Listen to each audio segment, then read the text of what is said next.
All right, welcome everyone. My name is Daphna. I am currently the chair of the National Political Education Committee. We are hosting this event. This is the first in a series of 3 events around the state and revolution or revolutionary reforms. We have with us here today a number of speakers that I'm going to introduce in just a moment, but I'll just tell you right off the bat, I'm sorry in advance that we have the chat closed tonight. That's just for security tonight, but we are hoping that to keep this event to an hour and 15 if we can do it, and make this basically a good opportunity for a conversation starter. I'm hoping that people in local chapters can view this together and hold discussions where people get to actually participate and talk to their comrades about these questions. And if you are holding one of those and you're holding it online, feel free to let us know at politicaleducation@dsacommittees.org. That's our email address. Hopefully someone will put it in the chat for you in a moment. Or if you're interested in finding one on, one such discussion online, let me know or email us there so we can share that with you as things come up. But yeah, so tonight, as I said, this is the first of 3. Our next event is going to be on the Socialist program, Lessons and Prospects. And we're having that discussion with Bhaskar Sunkara, Mike McNair, Renee Paradis, and Seth Ackerman, and that's going to be on March 26th. That's Saturday. It's going to be 4 p.m. Eastern or 1 p.m. Pacific. And I hope you join us for that as well. Tonight we have with us 5 incredible speakers. We have Ben Tarnoff, who is a tech worker, writer, and the author of several books, including a forthcoming book, Internet for the People, to be published by Verso Books. It's coming out in June this year. And actually, we also have Ben's article from Socialist Forum in our Socialist Foundation's curriculum packet on our website. That's education.dsa.org, dsausa.org, sorry. Hopefully somebody could put that in the chat. And I highly recommend that article. It's directly related to what we're talking about tonight. We also have with us tonight Meagan Day, who's an associate editor at Jacobin Magazine. She's also the co-author of Bigger Than Bernie, How We Can Win Democratic Socialism in Our Time, which is another Verso book. And Megan's also a member of DSA-LA.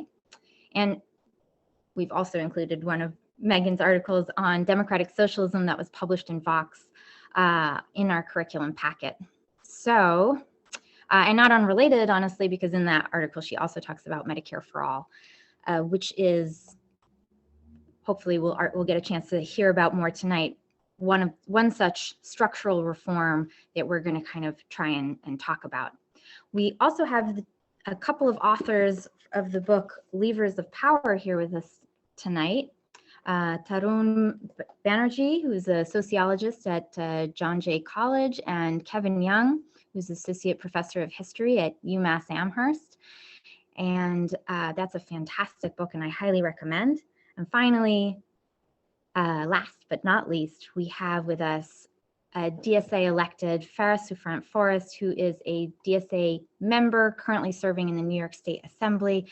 And before winning office, she was a nurse and also a tenants organizer in Brooklyn. So what we're trying to discuss tonight, we're talking about the nature of the role of the state and how that impacts our strategy, where we fight, what we do, who we target. You'll notice that there are some tensions or some differences of positions between different socialists about how we go about major reforms and how we're kind of on our path to socialism or building the socialist movement. And I think the benefit of this discussion is that we have here with us people who are able to present those positions very, very well for us and have that discussion be really connected to the kind of concrete decisions that we have to make about our strategy. So for example, in the convention over the summer, we had a question of housing. Who do we organize, or who do we target around housing? Are we organizing tenants just directly against landlords? Are we also fighting for policy changes, legislation that would support tenants? So those are some of the key questions that I hope we'll start to unpack and talk about the different positions about that. To start us off, I'm going to ask Ben, can you give us a basic explanation of what the state is, and then how, as socialists, we should engage with it, and in what way does the state need to be transformed to be a tool that can actually advance socialism? Thanks for the question, Daphne, and thank you to you and to Per and to Rachel and to the National Political Education Committee for making this event possible. I think, as you pointed out, it's so important to have these kind of spaces where we can have kind of these bigger picture theoretical conversations. So it's wonderful to be here. Yeah, you asked a very large question. What is the state, and how should socialists relate to it? I'll speak very briefly to that question, obviously prefacing it by observing that there have been many different answers to this question. And I think acknowledging the diversity of the socialist tradition and the need to study all of those differences of opinion, I would put at the forefront. The set of answers that I have found most persuasive, and that is kind of at the center of the article that you alluded to, come from the work of Nikos Poulantzas, who was a Greek-French sociologist who lived from the 30s to the 70s, and who wrote, really widely. If folks are curious about his work, there's a wonderful Poulantzas reader that was published by Verso that's actually available online as a PDF. But a major focus of his was the state, precisely the question that you asked, Daphne. What is the state? How should we think about it as socialists? How should we relate to it as a site of political struggle? And his work on the state is enormously rich, and his views evolve over the years. But in his late work, in particular, an essay that he wrote called "Towards a Democratic Socialism," there are a couple of takeaways that I wanted to just present to folks quickly that I think are particularly useful for helping us to answer this question. The first takeaway is kind of more analytic. It has to do with how should we think about the state. And Poulantzas argues that, very broadly speaking, the state has been conceptualized by socialists in one of two ways. The first is the kind of classical Leninist revolutionary tradition, which has tended to see the state as a mechanical expression of dominant class interests. This is somewhat of a caricature of Lenin's own position, but I think is maybe broadly true of the Leninist tradition, which is seeing the state as a more or less monolithic entity that functions in a fully integrated, non-contradictory way to reproduce capitalist class power. And as you might expect, that conception of the state invites a particular strategic orientation. The state is a fortress to be encircled, attacked, demolished. In particular, in the Leninist view, of course, the state is challenged and eventually superseded by organs of directly democratic popular power, such as workers' councils. So this is the classic theory of dual power, which is developed out of the Russian revolutionary experience. The other way that socialists have viewed the state, broadly speaking, is from the social democratic tradition. And here, and again, I acknowledge this is a bit of a caricature, but I think this is a useful reduction in Poulantzas's use. Here, the view is that the state is an apparatus that can be wielded for any purpose, provided a party gets enough votes. So a socialist party, if it's voted into power, can use the state straightforwardly to go about building socialism, however that is defined. So you can see these maybe as occupying two poles of a spectrum. The Leninist perspective attributes no autonomy to the state. The state is a machine, kind of automatically reproduces capitalist class power and can only do that. And the social democratic perspective attributes full autonomy to the state. The state kind of sits above capitalist class society and can act as a completely neutral arbiter within that society. So for Poulantzas, as you might expect, he's kind of setting these poles up to disagree with both of them. He thinks that both perspectives are wrong. And for him, crucially, the state is neither monolithic nor neutral. So it's neither a fortress to encircle and demolish, or an instrument that can be applied to any goal that one wants. Rather, it's what he calls the condensation of a particular class relationship of forces. So what does that actually mean? I think it means that the state is a creature of class struggle. In the words of Raphael Khachaturian, another DSA member who's written widely on Poulantzas, the state is a constellation of social forces and powers to which the class struggle is imminent. So more concretely, what that might mean is, against the Leninist conception, the state is complex and contradictory. And I think we see this kind of in our daily lives all the time. It's not simply this kind of hulking fortress of bourgeois rule. Rather, and this is really the crucial point for Poulantzas, the state is a field of struggle. So fights between classes and fractions of classes are constantly erupting across it. But, and this is a kind of a crucial caveat here, if the state is a field of struggle, it's still a field that remains heavily tilted in capital's favor. So it's not an open field where everyone kind of has an equal number of soldiers or whatever the metaphor is. It's one that is heavily tilted against socialist transformation. So Poulantzas is not arguing by using this phrase condensation of class forces that the state is like a snapshot of the balance of class forces at any given moment. Like you just have to build up your forces and then the state is yours. Because of course there are these deeply embedded state structures that have developed over centuries of capitalist class hegemony. And we see this, in the United States. It's not something that one can dislodge overnight, even in a situation in which you have a more favorable balance of class forces. So the state remains very much a capitalist state. And that means on the whole, it acts to reproduce capitalist class rule. Poulantzas has a famous formulation here, which is the purpose of the state is to organize the dominant classes and disorganize the dominated classes. And it does this with police by beating people up. It does this through ideological apparatus and so on. So for this reason, the social democratic conception of the state as a neutral instrument is equally mistaken. It's not a matter of getting enough socialists elected and then legislating our way to socialism. Such efforts inevitably run aground because the state is always enemy territory for socialists. And I think we're going to hear a little bit about what that means in practice in the conversation. What are things like a capital strike, or how does capital actually discipline the state? What is the kind of what are the structures of the state that serve capital? Okay, but where does that leave us, practically speaking? And this is, I think, where we have a second takeaway from this essay of Poulantzas's. And the second takeaway, the first one was more analytical. How do we think about the state? I think the second is a bit more strategic. It has to do with, well, what do we do? If the state is a field of struggle, although, as we said with the caveat, one that is heavily tilted in capital's favor, how should socialists relate to it? And this is the part that I really love about Poulantzas, like this part coming up, just to preview my excitement, because I think this is the stuff that feels really generative to me strategically, which is that he proposes a two-pronged approach, waging one struggle inside the state and one struggle outside of it.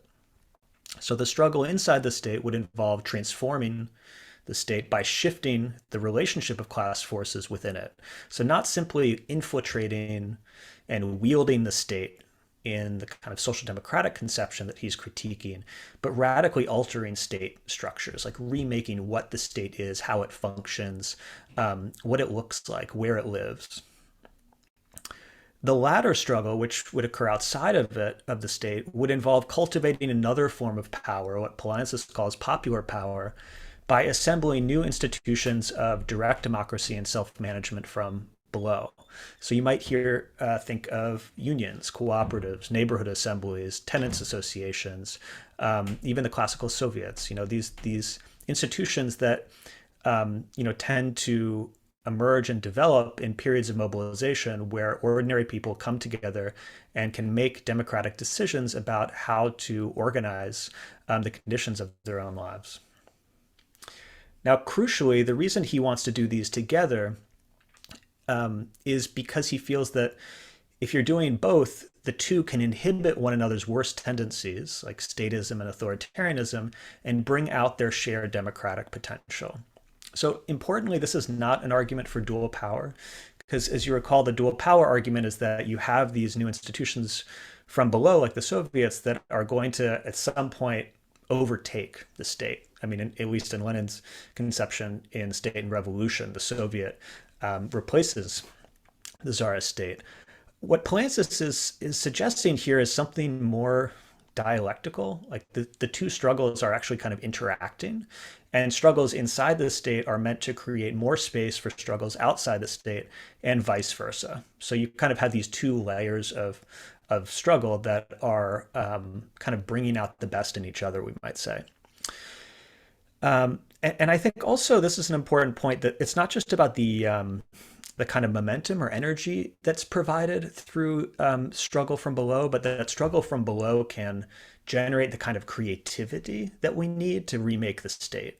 In other words, that these grassroots structures of self-rule and self-provisioning that Polantzis calls popular power, and which we might call autonomy, can supply the energy and the inspiration, and also like the ideas for remaking the state. Like, what would a more democratic state look like? It could actually look to these popular struggles and the types of organizations that people are forming on the ground in order to draw inspiration from that. Now, for Polantzis, there is still a need for a revolutionary rupture. This is kind of like part of his complex positioning here. If it's of interest, we could discuss the historical context. But it's one that comes about through these combined struggles. It's not a simply, a single insurrectionary frontal assault on the state fortress. It's kind of like this more dialectical process that eventually generates a series of breaks. Okay, so where does that leave us today? Sorry, that was a lot of information. I hope it wasn't delivered too hastily. But I wanted to just reflect very quickly before passing the baton on what some lessons might be. And here it is important to acknowledge that Polantzis, thank you for I said keep going. It's important to acknowledge, always with thinkers, like, where do they come from? Like, what's the historical context? I love history, so I always think about, like, what's the context? Polantzis is developing these ideas at a time in the 70s when, both the kind of capital C communist and the old social democratic parties are facing these real crises, kind of identity crises. This is, obviously in retrospect, we know is kind of the beginning of neoliberalism too, and this kind of collapse of the classical workers movement, but they didn't know that exactly at the time. But they certainly felt that they were in crisis. And the question of what a socialist path forward should look like in an advanced capitalist country was very much an open question. And Polantzis's response to this crisis was to develop a synthesis, one that combined elements of classical social democracy with Leninism, which also incorporated lessons from the new social movements of the 60s and 70s. And what he came up with was a vision of social transformation that paired an emphasis on the need for kind of formal liberal rights, parliamentary representative institutions, but also directly democratic institutions. So it's kind of this very pluralistic ecology of structures and forces that kind of extend through all sites of social life, and which, centrally involve but are not limited to the terrain of the state. And I think the content of that vision to me is very compelling, but I think his method is also really exciting and kind of one that I want to call attention to, because particularly now, I think, I don't want to speak for any of the other folks here, but, it feels like a bit of a down moment for the left, or a relatively quiet moment. We've had so much momentum over the past decade with Occupy and BLM and the two Bernie campaigns and the George Floyd uprising. And now I feel like we're at an ebb or maybe like stagnation. I don't know. I don't want to be a downer, but I'm seeing some nods. So maybe other people agree with me. Um, but I think this is actually, as maybe dispiriting as kind of down moments can be, it's also a really good moment to take an opportunity to reflect on what the long-term vision is. Because like when things are really popping off, you're like, oh, this is really exciting. But actually, a moment like this, it's kind of nice to like sit back and be like, okay, well, what's actually the vision here? Like, what is the content of socialism? And that's actually pretty unclear at the moment. Um, Most socialists, for much of the 20th century, had actually pretty clear vision of like what the path to socialism was and what it was going to look like.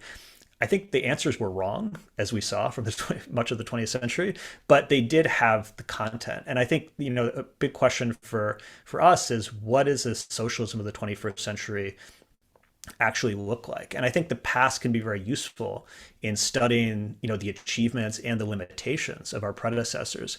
But the historical cycle that made those movements legible, that made the kind of isms that we study, people like Lenin and Kautsky and Luxemburg and others, that moment has passed.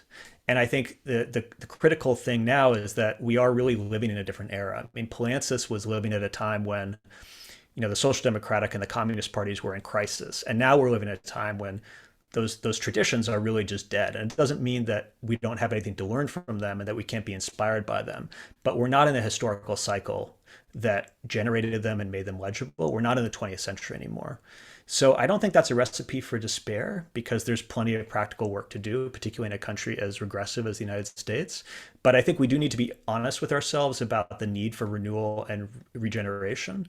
And DSA, I think, is a great place to do that, because it's a big tent ecumenical organization, where I think a lot of the types of syntheses that someone like Polancis would say are necessary to overcome this type of crisis can emerge. So I will stop there and catch my breath. Yeah, hopefully that was of use.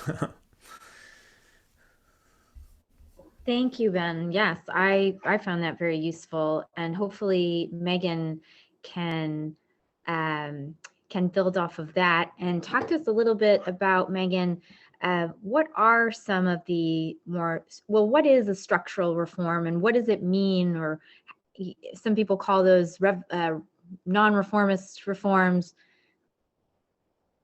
Yeah, tell us about that and how that impacts, how that builds the socialist movement. Yeah, absolutely. First, I want to just pick up off something that Ben said, which is that I've been thinking that I agree that I think we're in a bit of a downturn right now, at least compared to the incredible energy that we've seen, over the last decade on the left. And historically, when socialists have found themselves in a downturn, it's often because they've been beaten, and usually when they've been beaten, they've been like exiled or jailed, and they've had a lot of time for reflection. And we should be grateful that we haven't been exiled or jailed, but we should actually be engaging in reflection, like Ben said. So I agree. All right, so I was asked to speak about non-reformist reforms, which are also called structural reforms. I apologize for the terminological confusion. The truth of the matter is that we haven't actually come up with terminology that everyone likes for this concept. I am taking suggestions because I'll continue, writing about this and speaking about this. So if you have an idea, you let me know, because I don't even particularly like either of these. These are just the ones that have been floated, and I couldn't come up with a better one. So I think I'll use them interchangeably. They basically mean the same thing. So first, I want to start by saying that I think that this is echoing a lot of what Ben said as well. There's really kind of an unfortunate misconception on the radical left, stemming from some of the traditions that are rooted in the 20th century that didn't make much sense in their own context and don't make much sense today. But wherever it comes from, there is a kind of unfortunate misconception about reforms that's worth addressing first. So the idea is this. Basically, if you're serious about revolution, then you shouldn't waste your time pushing reforms, because those reforms are only going to defer the revolution that we should actually be fighting for. I think we can all agree that it is going to take a total, revolution the textbook, definitional sense, in our economic and our political life in order to solve society's problems like poverty and war and climate catastrophe and so on. But of course, if it were easy to effect a revolution, then socialists would have effected a revolution a long time ago. What we actually need is mass numbers of people to make this revolution. How do we get people on board? How do we build our forces? How do we consolidate our gains once we've actually made them? And how do we accelerate toward a radically different society? Those are the questions that are actually facing us. One concept that is useful, it has been useful to me in answering this question, is the concept of what the Austrian socialist intellectual Andre Gors called non-reformist reforms. He also called them structural reforms. I've written articles about non-reformist reforms and structural reforms. I'll just use them interchangeably, like I said. So it's a very useful concept, and I'm going to try to introduce it the best that I can here. But first, I'm going to say that socialist advocates of revolutionary change to our political economy have long argued that the answer to how to do this is to engage people in struggle. You have to get people out on the streets fighting for things that A, actually matter to them. Otherwise, they won't get out there and they won't risk their neck for them. And B, are going to meaningfully advance the struggle if won. And there's like a sub point on A that I want to make, which is that ideally we need to be getting as many people out as possible because that's going to be the source of our power, which means that separate conversation. I hope this will be addressed in the next installation in this series, but I'm just going to say as a side note, it's also really critical to think about like who these reforms are sort of targeted at. And ideally you want the broadest swath of society as possible to be overcoming their differences and joining together in solidarity, which is going to mean something like universalist program design, which is actually not a consensus on the left today. So, but it's my position, and I think it's a logical one, and I hope that it'll be taken up in a different session. But in any case, you need people to get out on the streets fighting for things that matter to them. But B, like I said, you need for those reforms when they have been won to meaningfully advance the struggle. And that's the question that we want to address today. So as for what matters to people, in some sense, that's pretty straightforward. I mean, you're a person, so you probably know what matters to people. People want, meaningful and or fairly compensated jobs, and they want a voice at work, democracy in their workplace. They don't want to have to worry about food, healthcare, housing, and education. They want to be able to relax and explore the world and spend time with their loved ones. They want to live free of the fear of violence. They want to be able to enjoy and get the most out of, childhood, parenthood, retirement, and so on. So there's a wide array of reforms that can advance that very broad agenda. How do we pick the ones that we want to pursue? What's strategic? The second criteria that I listed can really help us answer that question. Like I said, we don't want to just fight for the stuff that matters to people. We also want to fight for stuff that if we were to win it, would advance our side in the overall, centuries-long struggle to replace capitalism with socialism. The distinction between these two things, on the one hand, reforms that make people's lives better, and on the other hand, reforms that make people's lives better and also position us better to win more down the line. That's the central topic that concerns us today, is that distinction. Before we go any further, we should talk about this term that maybe has already popped into your head, which is reformism. It's true that reformism is a thing that we talk about on the socialist left, and it's a trap that we don't want to fall into. But we've got to be very clear about what reformism actually consists of before we start throwing that term around. It does not simply mean the pursuit of reforms, which by their very definition do not replace the capitalist system with a socialist system in one fell swoop.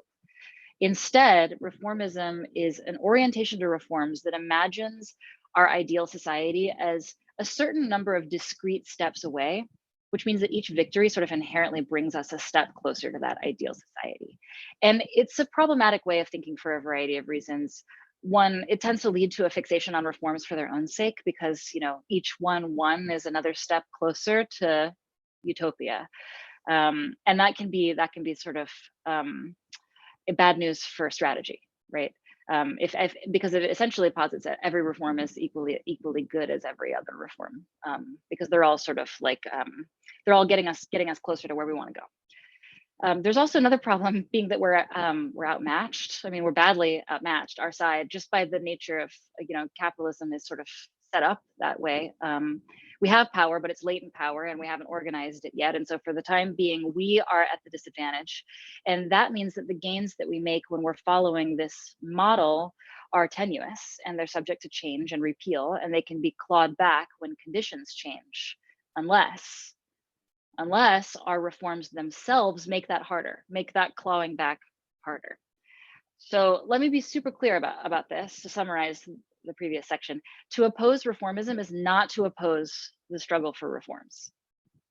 The leading advocates of ending capitalism and replacing it with socialism, which is a very revolutionary prospect, were incredibly explicit that reforms would be part of making that revolution. Ben mentioned Rosa Luxemburg. Even Rosa Luxemburg, in Reform or Revolution, she really aims her fire primarily at reformism and reformists, and that's one of the texts from which we draw our tradition of critique of reformism. It's important in its own way. But even she writes this, and I'm going to read this out loud. Take this to heart. The daily struggle for reforms, for the amelioration of the condition of the workers within the framework of the existing social order, and for democratic institutions, offers to socialists the only means of engaging in the proletarian class war and working in the direction of the final goal, the conquest of political power and the suppression of wage labor. Between social reforms and revolution, there exists for socialists an indissoluble tie. The struggle for reforms is its means, the social revolution its aim. I'm going to repeat that last sentence again. The struggle for reforms is its means, the social revolution its aims. So what about Karl Marx? I think that he tends to have a lot of revolutionary cred for good reason. I think he pretty famously advocated for a revolutionary end to capitalism and dawning of a new social order. Was he opposed to struggling for reforms, which by their very nature do not end capitalism? Not in the least, despite brimming with caution about reformism of his own. In fact, the political organization of which he was a leader for a while, the International Working Men's Association, had a platform. The platform was full of demands. The demands were for reforms. The reforms did not end capitalism. They were designed to strategically position the socialist movement better so that it could end capitalism, but they themselves did not end capitalism. A lot of these demands fell short of the full abolition of exploitative wage labor. And one of them that might be instructive for us to think about is the fight for the 8-hour day, which was really central to not only the International Working Men's Association, but indeed for all radical socialists in Europe and North America and Australia in the late 19th century. This was like the #1 demand that was animating, in part because I think intelligent socialists were listening to workers and understood what they wanted, and in part because there was a fair amount of strategy that went into thinking about what it would have meant to win a demand like this. In this case, what it would have meant, it's not only that it would galvanize people, which it did. I mean, you have to also remember that the 8-hour day was the impetus for the Haymarket riot, which resulted in the Haymarket affair. People literally, sacrificed their lives for the 8-hour day. There's no question that it galvanized people because it mattered to them and they wanted it. They wanted more time to spend with their families. They wanted more time to live their lives. But it was also the case, or at least the wager was on the socialist part, was that it was the case that it would dramatically change the landscape of class struggle once it was won. So in other words, it was a non-reformist reform. It was designed to transfer some resource, in this case, the resource of time, to working people to give them an opportunity to fight harder and win more. And if you've ever gotten off work at 5 o'clock and gone to a DSA meeting, there you have it. In order to further explain the difference between reformism and non-reformist reforms, I'm going to give you an analogy. So hopefully you've heard this before, but if not, I'm happy to spell it out. Marxists see class as relational, not gradational. Liberals see it as gradational. This is what we all grew up with. This is what we're familiar with. It's the idea that, society is like, liberals do recognize that we live in a class society. They understand that there are the haves and the have-nots. It's just that they see every individual as occupying their own distinct point on a gradient between the haves and the have-nots, all the way up and down, right? That's a gradational approach to class. It's very individualized. And it also, side note, leads to bad class analysis and lots of culture war nonsense, because you can sort of haggle forever over who occupies one little notch above or below, right? Marxists don't view class that way. Marxists actually view class as relational, which is to say it's a relationship of power. It's like I mean, Marx himself and Marxists in general don't deny that there are, other class positions besides the two main class positions in capitalism, the capitalists and the proletariat. But in general, we can see when we look around us that a lot of society is structured around that relationship between those two classes, which seem to sort of orbit each other like a binary star, or orbiting the same center of gravity, right? It's a relational way of thinking about class, not a gradational way of thinking about class. So the reason I'm bringing that up is because I think that we can imagine the struggle for reforms in a similar way. So progressives often sort of imagine their task as winning reforms cumulatively. I think that's kind of analogous to the idea that you can sort of you can sort of scale people from the very bottom to the very top in terms of what class they occupy. It's like you can imagine reforms as being placed one in front of the other until we eventually get to the ideal society. It's all pushing us toward a better society in a gradient, if you will. So socialists, just as we imagine class differently from liberals, we also imagine reforms differently from liberals. Instead of accumulating them, we imagine ourselves as using them to strategically intervene to change the relationship between the small ruling class and the vast majority of people who are oppressed and exploited by that class. So Andre Gores argued, and I am also arguing, that there are some reforms that position us better to square off with capitalism down the line and not get obliterated in the process, and that it's our responsibility to try to figure out what those are. A non-reformist reform or a structural reform, it can't simply be an improvement in the immediate state of affairs. It should be an improvement in the immediate state of affairs. It's not a reform if it doesn't improve things, right? But crucially, it has to involve a transfer of significant power from capital to labor. Power or resources, like, for example, in the previous example, time. Time was the resource. We can and should argue about what does and does not constitute a good non-reformist reform. I don't think that there are hard and fast rules about that, but hopefully we can at least agree that there's a qualitative difference between a reformist orientation and this orientation, which is fundamentally about power. A more contemporary illustration of the concept of the non-reformist reform, which is maybe easier to wrap your head around just because we're living it, is Medicare for all. I think it's probably, it's not in a great place at the moment. I think we can all agree on that. But nevertheless, regardless of whether or not it's in a good place, well, first of all, I should say it's in a much better place than it was before. I think before Bernie Sanders' first run, I know it was idling around like 21% in favor of Americans were in favor of a single payer system. And then it shot up at some point, it shot up to 70%. I don't think it's at 70% anymore, but we could see that, there's a lot of momentum behind this if only we can take advantage of it politically to like put our energy into this demand. I think, like I said, I think it's sort of, my time is up. I think it's our best approximation of the 8-hour-a-day demand for our present moment. And I'll tell you why. It's not just that it's a smart demand for socialists because it's a step in the right direction, though it is, or that it provides much needed relief and care for working people, though it does. It's that it transfers power. It's smart because it untethers access to a necessity, in this case, healthcare, from employment. So if unions don't have to make major sacrifices to protect health benefits, what else could they fight for? If a worker didn't have to worry about losing health insurance when they lose their job, how much bolder they could be in fighting their boss. If healthcare coverage is made independent from employment, how much less power would the bosses have over workers in the economy and politics in general? So I think you can see in that example what I mean by non-reformist reform. And I will end with just this one note to reiterate something I said before.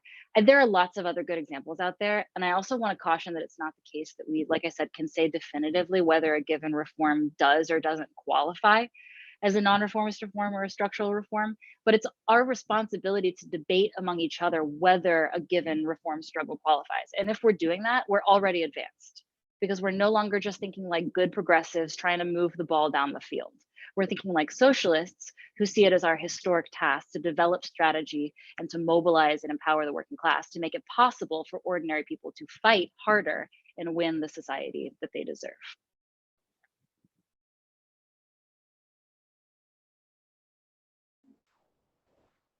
Thank you, Megan. Thank you so much. I think that was extremely helpful.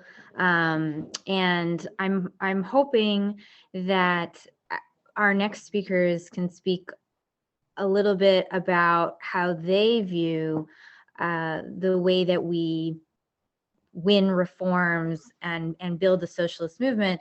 Tarun and Kevin, in your book, Levers of Power, you're arguing that the state itself is so much under the sway and command of capitalists that, because of their ability, because of their control over the economy, because of their ability to conduct capital strikes or to disinvest. So what do you think socialists should do, or how do we approach reform and building revolution?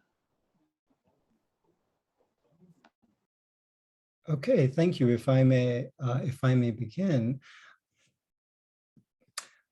So I want to sort of step back a bit for us, just a little bit, and talk about the Obama administration for a second, because one of the things when we think about capital strikes and sort of, the power that capital wields over the state is to ask, well, what about the state and what about elections, right? And we take the Obama administration as a good case for when elections should have mattered, right? So if we think about Obama on a range of issues, from climate change to healthcare to financial reform, the administration did not deliver, right?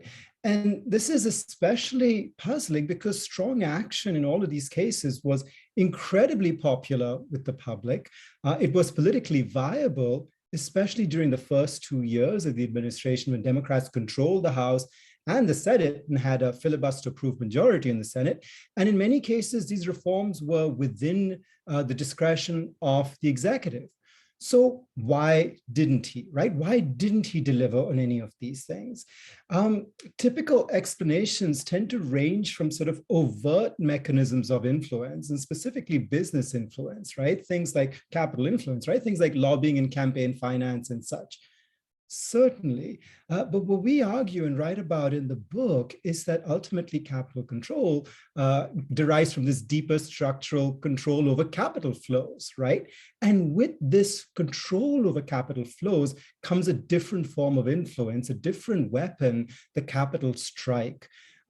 Which to us has three parts to it. And I want to just briefly talk about this and give an illustration before then moving over to the then what, right? If you don't mind.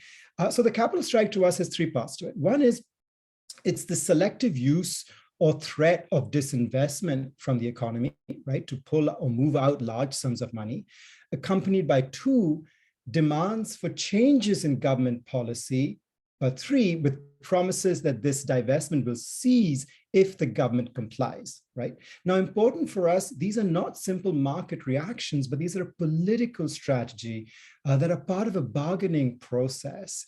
And we can see this, I think, fabulously, sadly, but fabulously with the 2008 financial crisis, which saw the biggest disinvestment since World War II of $2 trillion in cash, no less. And the crisis is often talked about as a result of low aggregate demand. But yet at the same time, cash as a share of assets was the highest it had been in 50 years. Cash on balance sheets was, up 70% over just the most recent few years. And in fact, companies were instead choosing to spend this money on stock buybacks rather than increasing the productive investments. That is, the divestment was artificial. And in this context of an artificial divestment, the bargaining process begins. And what we found time and again was it was quite incredible how attuned government actors were to this political bargaining. So for example, Fed board member Elizabeth Duke said that private capital, and I'm quoting, private capital is absolutely unwilling to come in until their status is assured and is not willing to be a minority partner with the US government, is not willing to be a minority partner with the US government. The goal, right? But they took this goal and carried it through every step of the policy process through financial reform. So for example, if you consider Dodd-Frank, right? The Dodd-Frank Act, it's remarkable just how many regulations were ruled off the table right off the bat, right? Everything from restoring Glass-Steagall to mandating higher capital ratios for big banks. which in this case would have been served as a buffer against future crises, And the example of sort of capital ratios, capital reserves is, I think, illustrative because the banks opposed it and they delivered, we found, sort of this threat of the capital strike, in this case through the Financial Services Forum, which is the consortium of 8 of the largest banks, saying, and I quote, "There is a trade-off with higher capital ratios, and that is the impact on lending and economic growth." The only thing is, it's not true. Studies show that higher capital ratios have little to no automatic impact on lending. The cost to banks is not very high. And as even former FDIC chair Sheila Beck said, she called these threats self-serving nonsense. And yet the rule was overturned. Now, why? Well, studies may have shown that bank profits would not suffer. That is, that it wasn't the economic argument that was unsound. But what they could not prove was that investors would not continue the strike. Therefore, right, regulatory decision-making became more about judging the capital strike threat than the actual merits of regulation. Now, we saw this in, time and time again, but this is just one little brief example I wanted to sort of illustrate. Now, we think this has a number of implications, but 2 main ones. One is that these sort of conservative constraints, right, on the state and on governments don't just come from these overt mechanisms of influence like campaign finance and lobbying, right? But they come from this deeper sort of form of control. And second, because of this, even independent politicians are susceptible to capital strikes, right? It doesn't matter who the party or the individuals are. Now, knowing this, how do you disrupt this? Well, we think, you begin by going outside the formal electoral process to target the real sources of power, businesses themselves. I want to give one brief historical example from the 1960s before actually turning it over to Kevin, who's going to talk more about what movements and activists can do and are doing today. So in the 1960s, I want to talk about the war on poverty briefly, which was sort of initiated in 1964 through the Economic Opportunity Act, which created these community action programs, CAPs they were called. And CAPs dispersed money to local communities throughout the US. And they weren't trivial. Head Start came out of CAPs, and through CAPs alone, local welfare spending in the US increased by 25% over just a short few years. And in turn, poverty rates almost halved in a decade from 20% to 11%, right? Unimaginable in this climate, but they were not trivial. So we want to know, how did this happen? And what we did, one of the things we did in this book was we looked at funding decisions in all southern states, in all counties in southern states. And we asked a few questions. Who got the money? How much money? And why? Or rather, what explained the implementation of the war on poverty? And we statistically tested a range of competing explanations, from demographical to electoral factors to grassroots sort of pressures. And I want to just briefly go through each of these in turn. So the first one, was it a well-intentioned government? Did money go to areas with the most need, for example, places with higher poverty rates or rural areas that lacked infrastructure? No. Was it the electoral calculus? For example, was money being funneled to Democratic areas or to places that had closer competitive elections with an eye to sort of future races? No. In fact, we found that sort of all electoral factors together explained a mere 1% of funding decisions. Instead, we found that the single biggest predictor was the Black freedom movements of the 60s. Where the movement was active, the money flowed. Specifically, it resulted in a per person almost doubling of funds to per poor person. But we also found that it was not just protesting and targeting the government that worked, but crucially targeting business interests. And in this case, targeting white segregationist businesses that resulted in an additional 50% in funding. And when the movement targeted both the state and businesses, that resulted in a doubling again. So these are not trivial, we don't think. So for us, sort of the implementation of the war on poverty was not a result of electoral considerations at all, but in fact, that movement pressure was vital, A, and B, but not just at targeting the government, but business opponents, which we think is sort of key to sort of the strategy that we propose. I want to turn it over to Kevin, actually, who's going to talk a bit more about movements today. Thanks, Tarun. So I want to pick up on this last idea that you raised, that the lesson for me of the 60s and the war on poverty funding that you just mentioned is that the best way to win reform is to make the economic elite suffer a cost from the status quo. And it was the southern white elites in places like Birmingham, Alabama, that decided that boycotts and disruptive marches and civil disobedience were costing them too much money. So then they went to the rest of the white power structure, the political power structure, and they told them, okay, in Birmingham, get the cops off the protesters, and integrate your facilities, integrate your public accommodations as a way of restoring the stability for business. So this was a clear case in which the white economic elite in the South stepped in and forced the white political power structure to make concessions to the movement. As Martin Luther King said, if you can shift the economic power structure, they will pull around the political power structure. So going forward in time a bit, I wanted to talk a little bit about the present day climate movement. And in spite of all of the setbacks that I think we're all probably aware of, the Build Back Better legislation, Joe Manchin, everything else, the latest IPCC report, it's in some ways a very dismal political landscape. On the other hand, there is some evidence, if we look a little bit below the surface, that social movements are actually having a real impact, and that there is real potential for the climate movement to shift the terrain in the near future.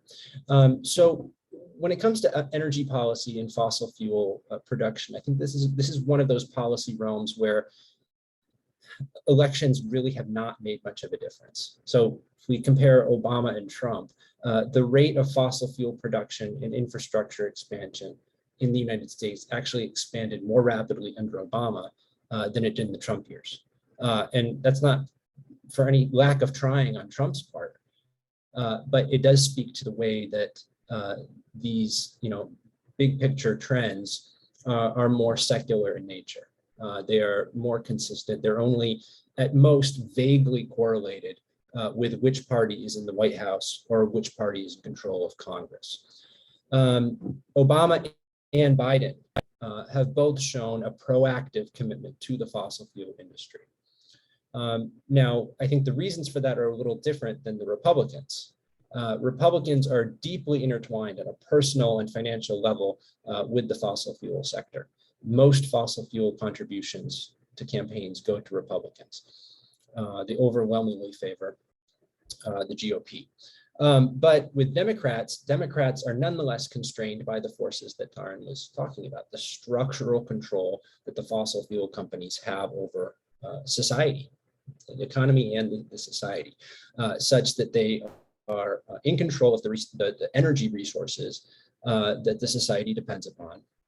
They can raise prices, they can disinvest, and that is an ever-present threat, an ever-present possibility that politicians and regulators and workers and the public have to contend with. Moreover, they have the ability to block funding, and here we need look no further than Joe Manchin, the funding that would loosen the stranglehold that they themselves exercise over society.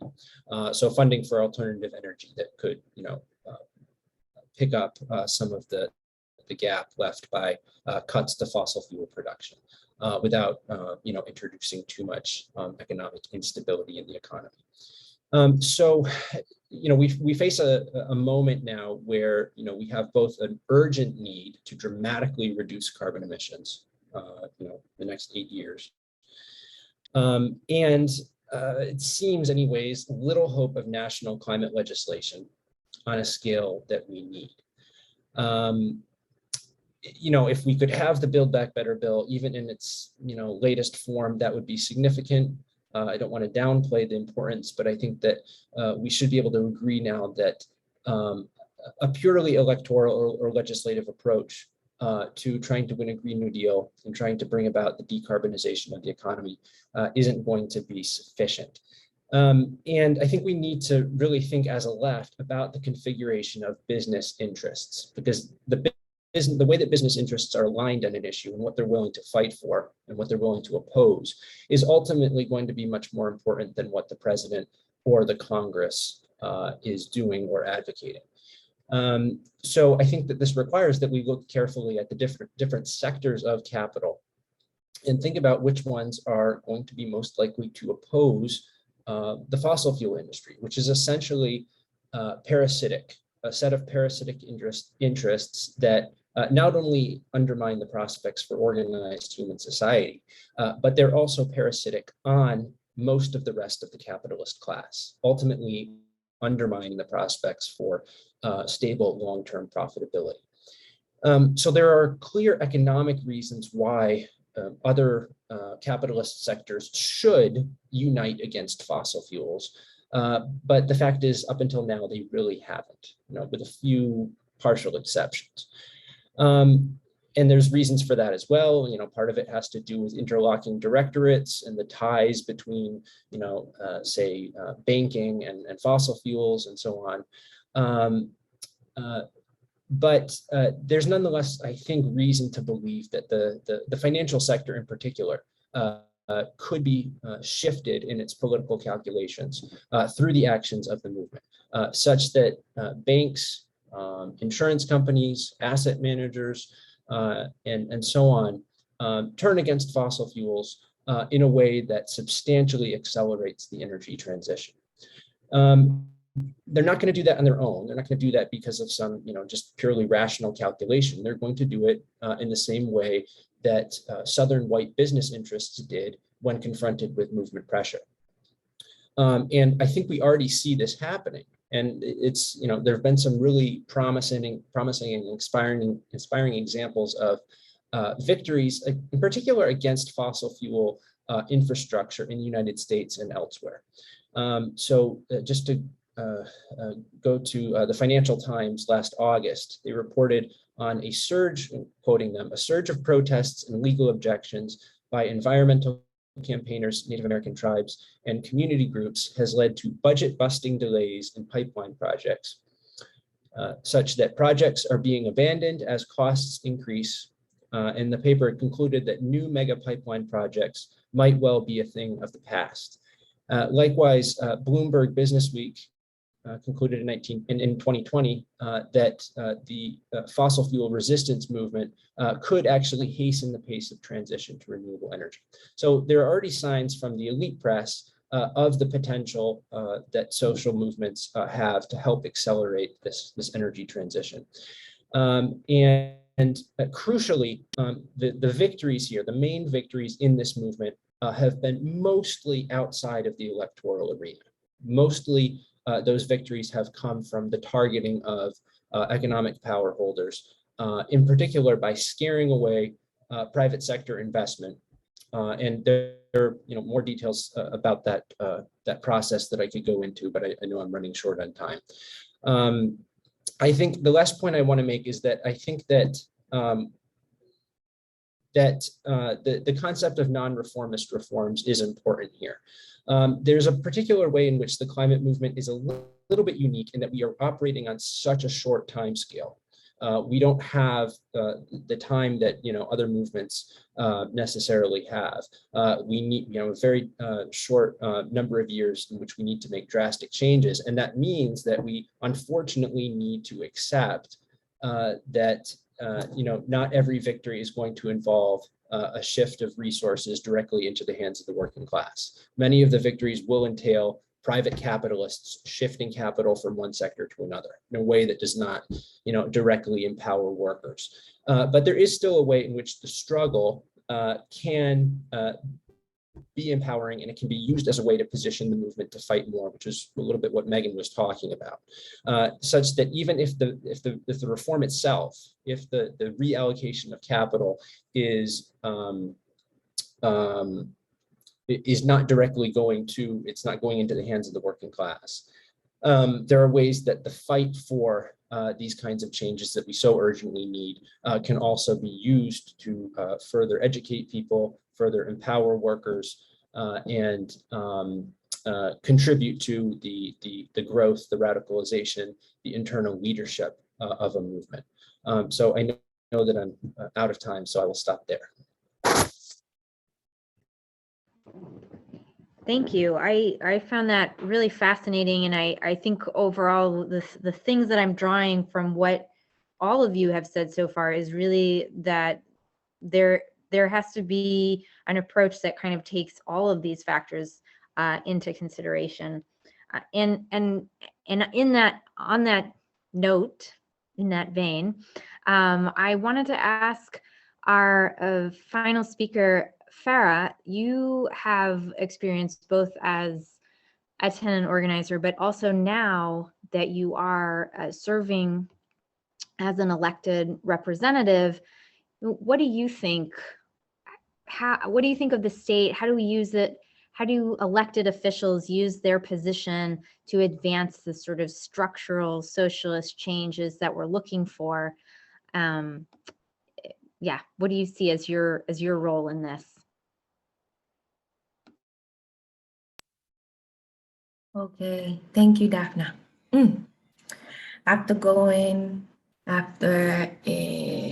let's see here, Tarun, Meagan, Ben, and Kevin. I'm just here taking notes. I hope everybody had their pen and paper out, taking notes. But first of all, to frame this conversation, my part of the conversation, I have to say that I came from a nursing background, a working class background, an immigrant background. And so I'm going to draw off of everybody because I was taking notes because I was trying to, build what I was going to say around what was said because I was learning, but then I'm ready to spit back the knowledge. So Ben had spoken about the struggle, the field of struggle, and being a Black woman, Haitian immigrant, immigrant descent, and then going into the working class as a nurse, laborer, skilled laborer, a lot of things were in conflict. Housing, your healthcare, because it's in conflict on a very personal level, and you're seeing the conflict happen on the local and the national level. And so all of these struggles are bringing up feelings, but then you're also bringing up questions. There is also, if you're attuned enough, but you're not yet woke, you're knowing that there's a problem. You just don't know where to point yourself to, or even how to even question the problem. And then in 2016, this little lady knocked on my door, okay? And she's like, hi, by the way, you have a tenant association budding in your building, and you should come downstairs on X day, and you should join in. Little no, I did call the meeting myself or whatever. But the point is that when Sumathy knocked on my door, she was engaging me into a process that, although I heard of it, but it should be a process that I should be engaged in. But as someone who is trapped in this struggle, constantly fighting for things that I don't even know why I'm fighting for it, I'm prescribed to this fight without even knowing the objective. Having that first knock on the door sort of liberated me from that struggle, in a sense of making it personal, but rather making it part of this collective struggle. And this is why I start off with that story, because I say as a legislator, my job is not only to go to Albany and bring up all the issues that we struggle with and speak on it from the exact talking points from the people who are struggling with it, but then to go back and constantly organize more. So how do I organize on the ground? Let's start with Albany. How do I organize in Albany? So last Wednesday, Housing Justice for All came up, and they brought up every coalition member, some coalition members and some tenant organizers up to Albany. They were at the million dollar staircase, talking about good cause eviction. And on my way to the rally, I get pulled over, and this legislator is complaining that, oh, these people are making a ruckus. And he doesn't exactly understand why, but it's really disrupting even riding the elevator. And I look at him and I snickered and I said, well, those people, that was me, but 2 years ago, and here I am, Gary. So how you doing? And so he looked at me very instantly awkward, because what he doesn't understand is that when we elect people into office with these issues, we then become exact representatives of the issues. When we say we don't take corporate money, we're saying that no other influence can muzzle my mouth. Like, I don't give a hoot about any donations or making people upset, both as legislators or other legislators, or even some of the lobbyists going around, because they don't matter to me. They didn't put me here. And that is insane, because then if we recall the words of Assemblymember Mamdani last year during the budget, if you ain't with us, you're against us. I mean, I'm paraphrasing, where you're against us, because ultimately, if you're not for the issues that we stand for, be prepared to be primary, because there's plenty of us coming up. Now, that brings me out to the outside game, which is why I take my district organizing very seriously. Now, in The Nation, there was an article published that says, "When Socialists Govern." It was an excellent article that talked about Zoran Mamdani's, which is really me. It's really me, but whatever. Zoran could have it because he's awesome. I love him. That's my brother. But it really is talking about the heart and the essence of district organizing. When he talks about inviting constituents who have been affected by his office and saying, you know what? You learned something, we gave you something, now give it back. And give it back through volunteering. Give it back through telling someone else what this issue had meant to you and why this issue being solved or be in the process of being solved means to you. Because when we start talking to each other about the very problems that we're going through, we're connecting, but then we're also constantly being engaged. As a nurse, when I talk about the New York Health Act, I'm not just talking about this issue that's hanging on the side. I'm talking about as a woman who had to take time off of work, who had to step aside and take, not take the overtime, because I was taking care of my father in a hospital and in the nursing home. And that if I had the New York Health Act, that would have saved me and saved my father. When I constantly engage other people in this process, I'm working through it for myself, right? As a regular layperson, but then, I can speak on it in a way to someone else where it changes them. It makes them think about it. I cannot do that as a legislator. That's not my place. People do that with each other constantly. So that's why when we talk about this reforming, this engagement of why that, Meagan talked about it.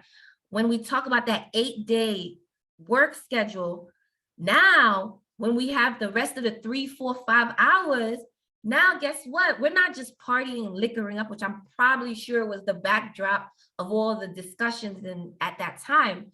People are then able to engage and engage creatively with each other and engage in meaningful ways, you're able to see your child. And then you're saying, oh, wow, now that I see my child for more than 1 hour, you know what? Development is something. Child development is something that's important. Oh, maybe my child being educated is important. When I'm engaged in my housing and it's not just a place where a mattress is on the floor, maybe I should have nice paint on the wall. Maybe I shouldn't have lead on in the windowsill. You know what I'm saying?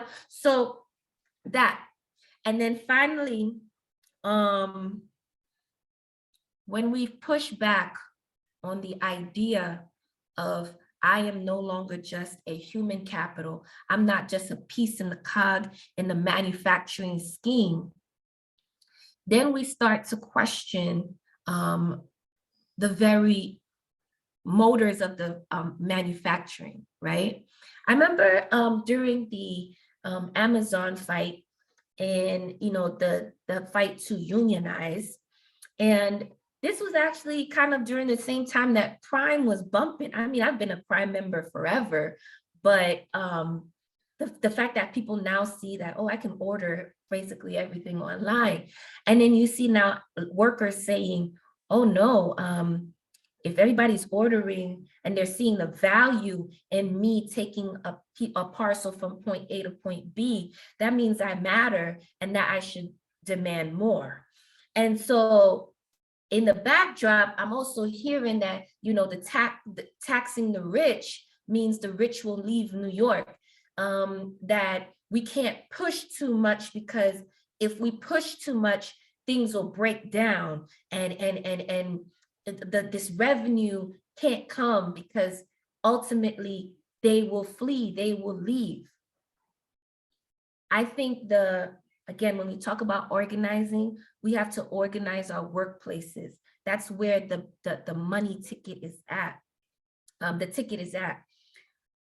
When someone sees that their body matters, that every bone, that every thought process matters, that they're not just a cog in the machine, something radical happens they know that they have not only a power piece in the workplace, but they have political capital into the grand political scheme. They have capital in it, which is why my biggest problem with unions and the New York Health Act is that they don't see that this is the way for them to win.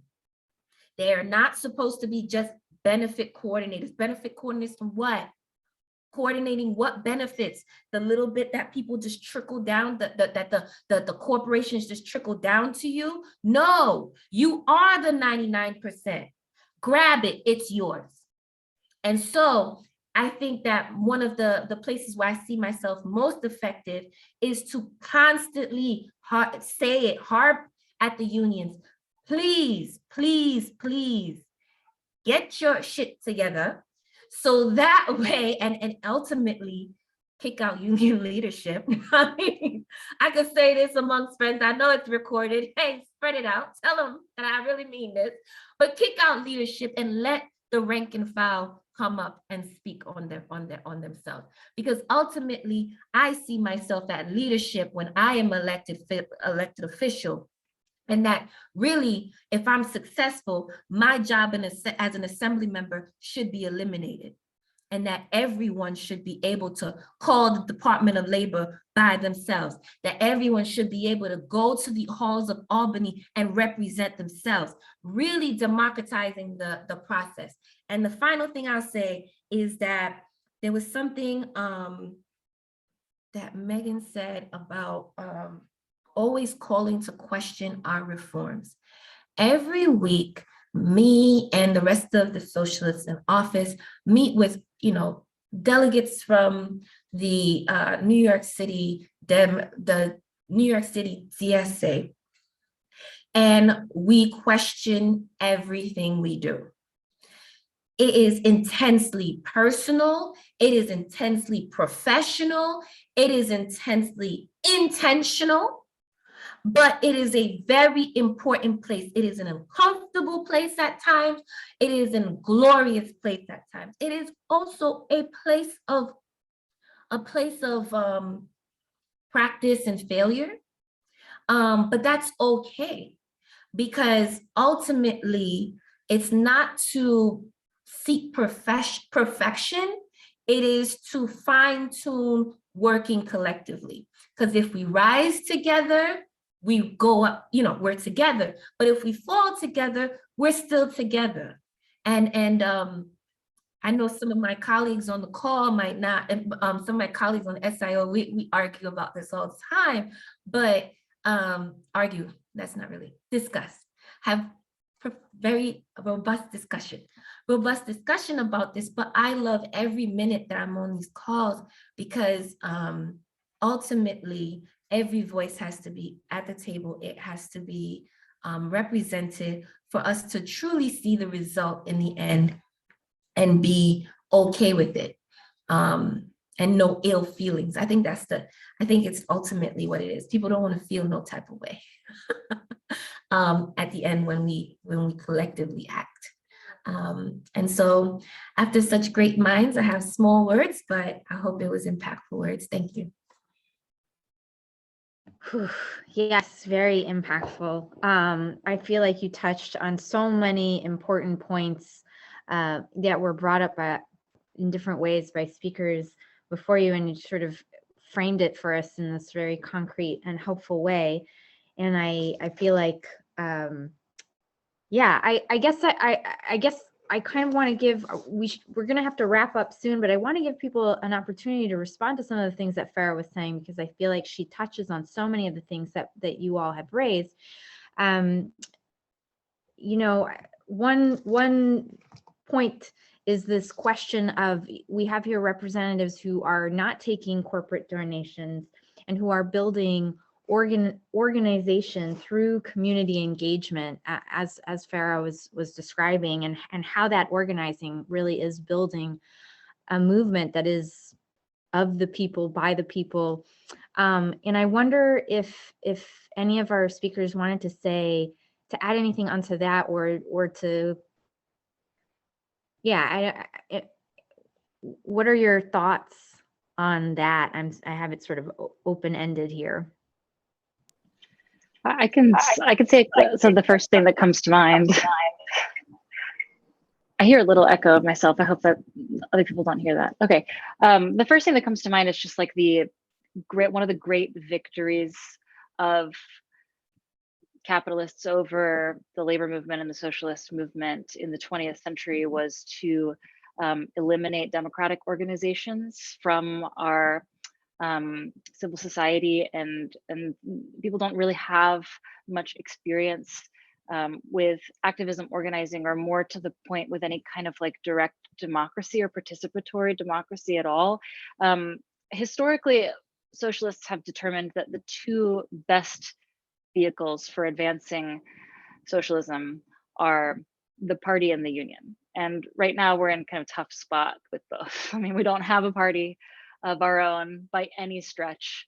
And as for unions, Farah spoke on the in their powerlessness, what union density is idling is at like 10%, 11% or something like that. And in their powerlessness, unions tend to become far more subservient. The more powerless, the more subservient. And so we're in a position where we really need to be finding, we can't simply snap our fingers and get a good, working class socialist party or snap our fingers and rebuild the labor movement, but we obviously need to be doing something to get people to approximate those experiences for people. And I think that having grassroots campaigns, having real grassroots, campaigns that are actually funded by working class people, and putting people to work, and having people come to meetings and debate and develop strategy and knock on the doors and feel a sense of ownership over those campaigns is one of the closest approximations that we can affect right now in our position. So I just wanted to say that I think it's actually really, really critically important that we continue to do that.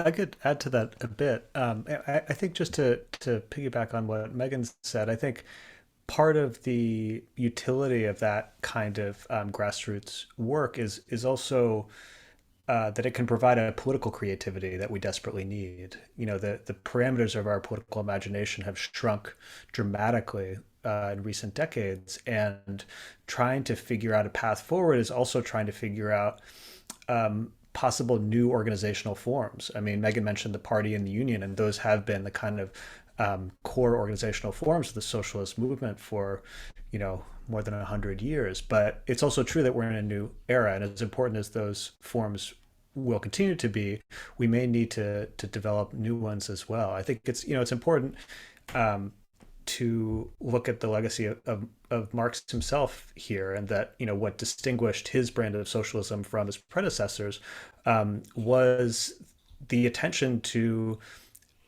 actually existing social movements and trying to draw lessons from them, not just to make moral exhortations and kind of have an ethical vision of what a better world would look like, but actually trying to understand what are the parts of society that are in motion and how might that motion contribute to the construction of a better society. So I think that kind of materialist analysis is particularly useful now as we try to cultivate that political creativity that can open those new pathways for us. I might just add very briefly, but that Farah didn't use this language, but I think Farah is talking about sort of bringing your whole selves, right, and bringing sort of a politics of of community, a politics of love, right, and we can talk about reforms and non-reformist reforms, and so as we should, absolutely, but ultimately we need to meet people where they're at, and that means at that front door. When you knock on that door, who opens it, and who are you bringing to yourself? And I think that's vitally important and inspiring. Yeah, I really agree. I wanted to ask actually of kind of more concrete. It also came up in the Q&A section here, but more concretely, as an example, multiple speakers here have brought up the question of Medicare for all. And Farah actually mentioned the union's hesitancy to throw their weight behind Medicare for all because they see themselves as benefits providers. And so I'm wondering how we see Medicare for all. Meagan talked a little bit about why it's such a structural reform. So maybe we can expand just briefly on that as before we end this, and talk about what it would take to actually push this forward, and who are the forces that could move it forward. And I leave that again sort of open to whoever wants to jump in. Yeah, I'll add to that this is an endemic problem, and it's not just in New York. I don't know if you guys remember in the 2020 Bernie Sanders campaign in Nevada, in Las Vegas, Nevada, Culinary Union, which is a great union in a lot of ways, incredibly militant union, has a history of strikes and militancy and is very laudable. Did a kind of underhanded move and passed out to their members some leaflets that actually said that, if you vote for Joe Biden, he'll protect your culinary healthcare. And if you vote for Bernie Sanders, he will undermine your culinary healthcare by enforcing single pay. It was just the phrasing was clearly meant to dissuade members from voting for Bernie Sanders on the basis of Medicare for all. And it was because that union does see its ability to provide good health care for workers as its main draw for workers, which is important in the climate where unions are really on the back foot and really on the defensive. So this really is an endemic problem. So I don't really have an answer. I guess I'll just say that obviously we need labor on board if we're going to win Medicare for all. It's really, really critical that we have unions need to stop doing that. And Farah mentioned that, the rank and file is really critical here. I mean, I think that there are some initiatives that are already happening where groups of rank and file workers are, creating sort of petitions and statements and sending them up, from the bottom up to make them become the official position of the union, and doing some activism within their unions to that effect. And I think that needs to keep happening. It's really critical because it's quite frightening to see labor defecting from this fight at this moment. It's if we're going to win, we're going to need that to be reversed.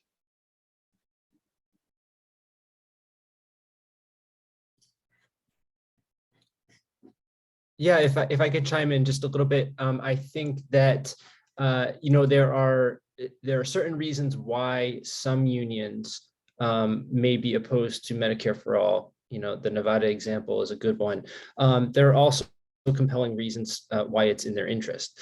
Taking healthcare off the bargaining, taking healthcare out of negotiations could really stand to benefit unions themselves. So I think that union leadership in particular contexts can go either way, and it depends on ultimately mounting a rank and file challenge to those entrenched leaders who see themselves as service providers rather than organizers of a working class labor movement. And the other point that I would mention about healthcare is that this is another place where the bulk of the capitalist class could actually benefit in many ways from the reduction of healthcare costs.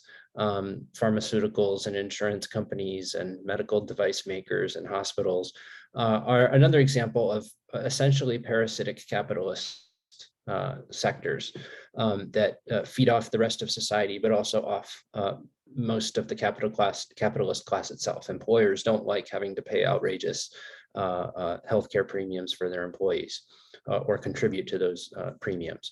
And yet we haven't seen a large-scale movement of capitalists who have united behind a platform of Medicare for all. I think if we saw enough of an upsurge in working class pressure in that direction and really made capitalists pay a higher price for the current state of affairs, we might see more capitalists uniting against the healthcare industries. In the case of the early 2000s, there actually was a noticeable shift in the political positioning of business on the question of healthcare. And if you look at the business press, one of the things we did in the book is analyze the business press in the early 2000s. There was much more attention to healthcare costs and the possibility of healthcare reform if we look at the early to mid 2000s. And that really was a central impetus behind what became the Affordable Care Act, was because businesses' political position had shifted on the issue. And they didn't shift in favor of single payer, but they did shift in favor of some reform that could potentially contain costs, although it hasn't really done even that very effectively. Thanks, Kevin. I wish we had lots more time to talk about this and unpack this, and I'm hoping people do this in their local discussions. I wanted to give Farah one last opportunity to chime in, and then we're gonna close out. Go ahead, Farah. So the last two little sentences I will say is that I do hope that you record this video, like you keep this video, you take notes, and you carry it back to the people. And my thing is that as a nurse, if I'm able to take something in my brain and then teach somebody else, then I have ultimately become a master in I guess of the materials. Because once you're supposed to teach and to pass on the information and let the next person interpret it as they want. And so I guess we can't let this conversation stay here. We need to spread it out as much as possible. We have a definition of what socialism is, but we need to spread this out as much as possible to so many other people. Let them define what the struggle is for them. Let them define what the working class struggle is. And I promise you, it's very scary. It's very, it will be very, that's not theory, no, but ultimately it will be the very thing that will liberate us, because we are actually taking the chance to learn from each other. And so I never learned all this stuff while I was in life, but it's wonderful to be here learning all this. And it just encourages me to go out and do more of this teaching with others. So I encourage you to do it in your own chapter. And maybe the next state senator will be there and learning and be like, oh, I want to run for office, or I want to do this or do something else. It's awesome. Thank you, Farah. Thank you, Megan and Ben and Tarun and Kevin. I'm here from the National Political Education Committee. I did not end as early as I promised. I do apologize, but I hope that it was a useful conversation, a useful conversation starter. If you have any thoughts, if you want to reach out and say any more or give us any feedback, reach us at politicaleducation@dsacommittees.org. There you go, it's in the chat. And yeah, I just want to thank you all for sticking it out. And it's great to see you, great to hear from you all. Take care.